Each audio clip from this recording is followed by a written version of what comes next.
I'm here now with Adam Fair to discuss the Junior Star Singer final, which we've got on the 3rd of December. Hi Adam, how are you? Hello, I'm okay, how are you? I'm fine, thank you. A little bit exhausted, obviously, with all the promotion of the show happening.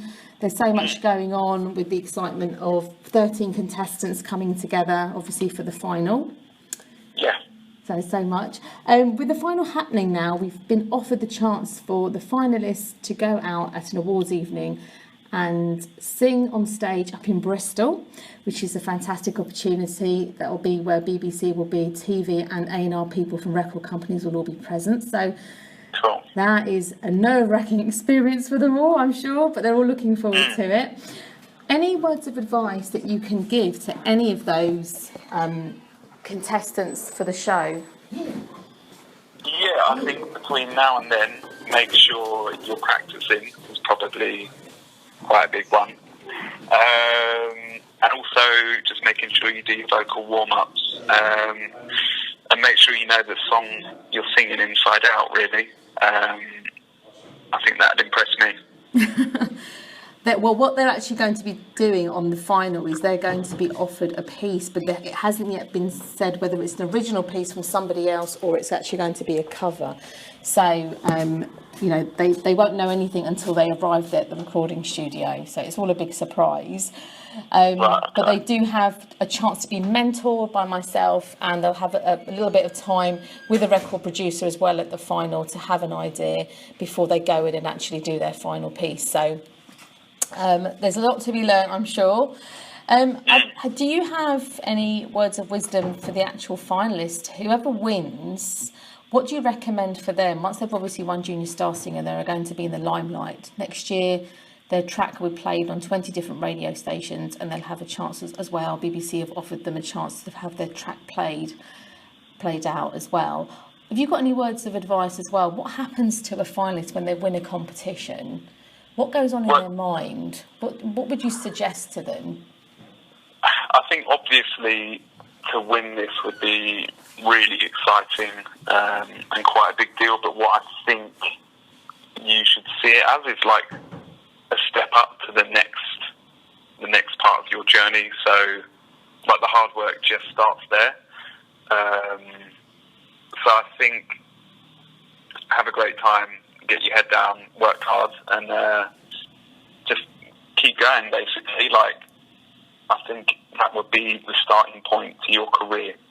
So you need to sort of take hold of it and run with it, In this day and age, with so many talent shows obviously doing well and lots of finalists doing well in all of these talent shows, is it quite normal for a contestant to be swept away by all the limelight and the dreams of everything?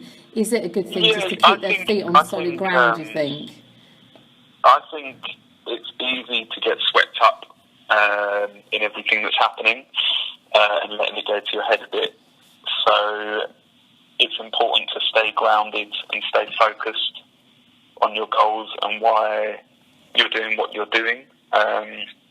Like, you can just look at the TV shows like X Factor and whatnot, and like a lot of those people don't go anywhere after the show and sort of fizzle, but then the ones that stay at it and work really hard after tend to go on to further success.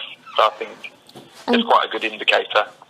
Obviously, but with the finalists, for example, Louisa Johnson won last year. She's doing it remarkably well. She's had a track out with Clean Bandit, which is a great track, and obviously she's got a new track coming out now.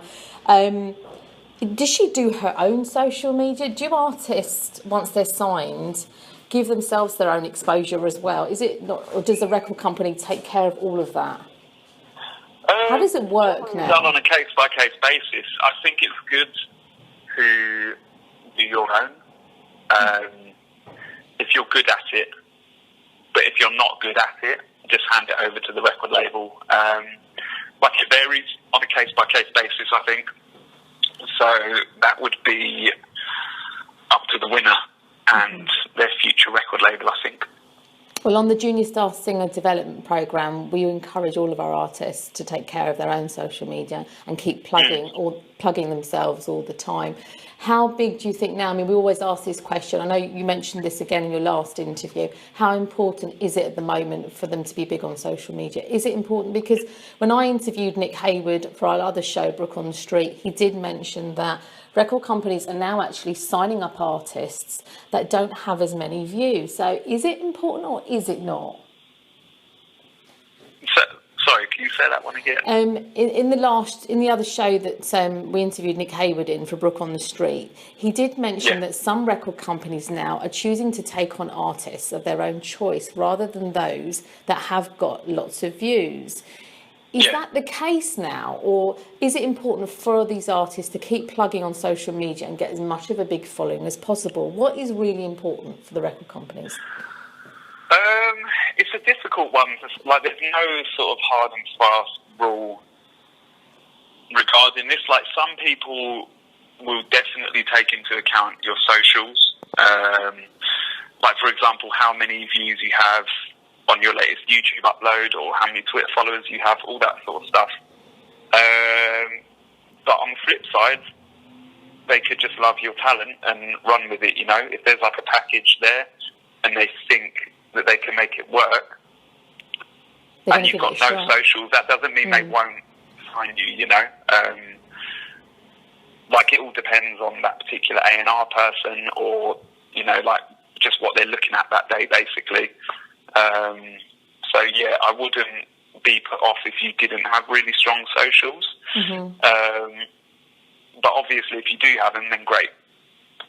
Yeah, so it sounds like it could be an either or, it doesn't really matter. So as long as you're out there and doing the best that you can, either way you could be selected for having a big following or just on pure talent alone, yes? But of course you have to have talent to have a big following, because only followers would follow you if you're great. Yeah, exactly. Yeah, absolutely. Like 5 minutes, like, cool. Sorry, that was Johnny Vaughan. No problem, it's Johnny Vaughan. Say hello to Johnny for us. Hi, Johnny. Hi, Johnny. Hi, Johnny from Amanda Neale. Say hi to Johnny for me. Right, okay, thank you so much, Adam. It's been wonderful speaking to you, and of course, having you on our junior show is really important to us, obviously, because we've got a chance to have an insight into what it's like within the music industry, and all of those contestants can obviously learn what it's like and what it's going to be like for all of them as they develop. So thanks very much for your words of wisdom. We're obviously looking forward to you choosing who's going to be the winner, and looking forward to hearing your final votes as well at the end after December the 3rd. Yeah, thanks so much, and we'll speak to you soon. Thank you. Nice one. Bye. Thank you. Bye. Bye.